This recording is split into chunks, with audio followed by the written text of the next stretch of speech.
Latvijas ainavas neatņemama sastāvdaļa ir lauka vidū augošs koks. Un te jau katram zemniekam ir lauks ar šādu koku. Jau vairākus gadus mēs, BASF, kopā ar Latvijas lauksaimniekiem esam uzņēmušies iniciatīvu šo koku aizsardzībai. Proti, mudinot ik vienu, kam ir šāds koks, ievērot aizsargjoslu koka vainaga platumā, lai nosargātu šos kokus nākamajām paaudzēm. Saimniekus, kas ievēro šādu ilgtspējīgu lauksaimniecības praksi savos laukos, mēs lepni dēvējam par stipro koku vēstnešiem. Un šodien esam ieradušies ciemos pie viena no viņiem. Turmāk šis būris mājos šeit pie jums. Paldies, liels man tiešām gods. Ko tu varētu pastāstīt par savu pieredzi šī koka aizsargāšanā? Vai tas ir sarežģīti ikdienā, arī veicot darbus uz lauka, rūpēties un aizsargāt šo koku? Esam pieņēmuši tādu lēmumu arī traktoristiem, kas ikdienā dara darbus uz lauka, pateikuši, ka koka vainaga platumā tad neveicam nekādas apstrādes. Tas ir nesējam, neveicam nekādas auga aizsardzības līdzekļu smidzinājumus, nemēslojam, lai mēs netraumētu un nebojātu koku. Vai tas kaut kādā ziņā mūs apgrūtina, es vairāk teiktu, droši vien, ka nē. Tas ir, tāds, kā jau minēju, kā gods, lepnums, Latvijas, kad uz lauka aug tāds koks, konkrēti šis ir ozols.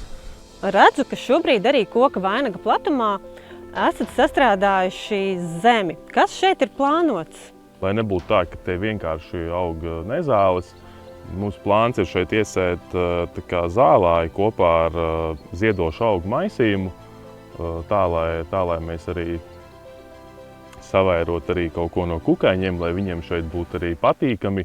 Pavasaris nav iedomājams bez putniem, kas atgriežas no siltajām zemēm. Un tas veids, kā mēs varam parūpēties par viņiem, noteikti ir uzlikt kokā putnu būri, vai ne? Jā, noteikti. Un tāpēc šodien mēs esam pieaicinājuši mums palīgos arī ornitologu Edgaru, kas palīdzēs mums tikt galā ar šo uzdevumu un izstāstīs un palīdzēs rast atbildes uz dažiem jautājumiem, kas ir prātā, manuprāt, nevienam vien.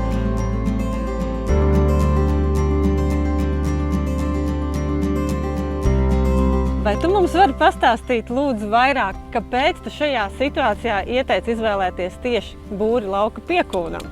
Lauka piekūns ir tāda suga, pie kuras atgriešanās Latvijā mēs pēdējos gados tā nopietnāk strādājam, jo kādreiz tā bija tāda fona suga. Visi zinām, grāmatās rakstīts peļu vanadziņš vai ne, viss, kur lido.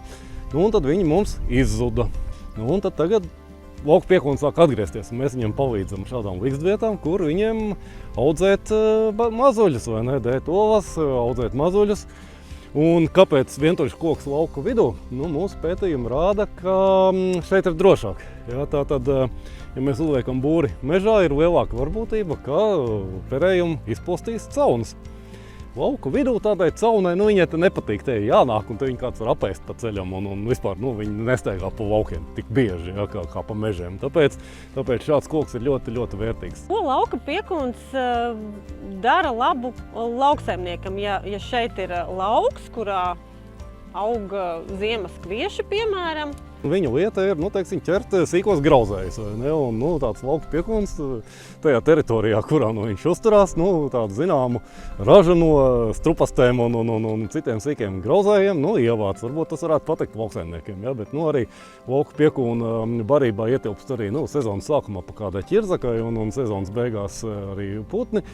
Pa kādam, nav tā, ka tikai peles un strupasts. Kad ir vislabākais laiks izvietot būrus kokos? Vēlams jau būtu, līdz likdošanas sezonas sākumam, jeb līdz tam brīdim, kad putns izvēlās likdošanas teritoriju. Tad katrai sugai tas ir savādāk. Piemēram, Urāla pūcei tur viņas jau par teritorijas aizņemšanu sāk domāt novembrī, vai ne? Tad būris būtu jāizvieto oktobrī. Lauka piekūns atgriežas kaut kad tagad, martā, aprīlī.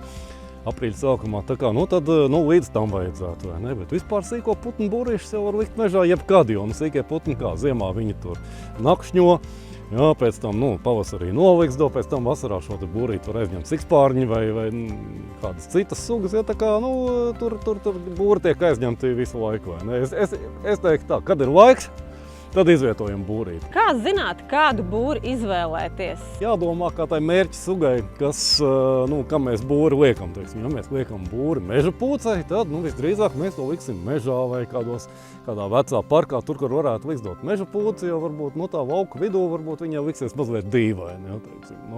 Atkal, ja mēs liekam būri zīlītē, tad liekam mežā, ja, vai teiksim, tur varētu liksdot zīlīti vai melnais mušķārājs. Ja. Atkal lauka vidū, lauka piekūns. Ko, tad ķeramies pie darba.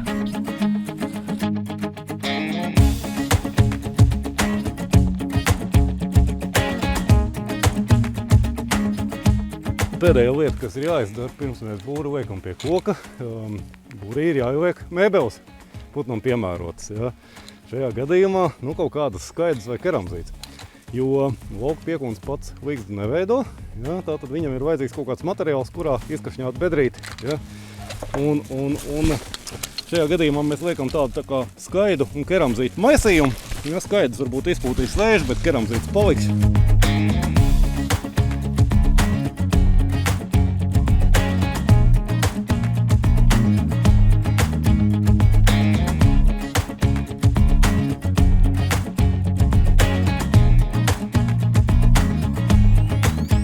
Principā ir gatavs.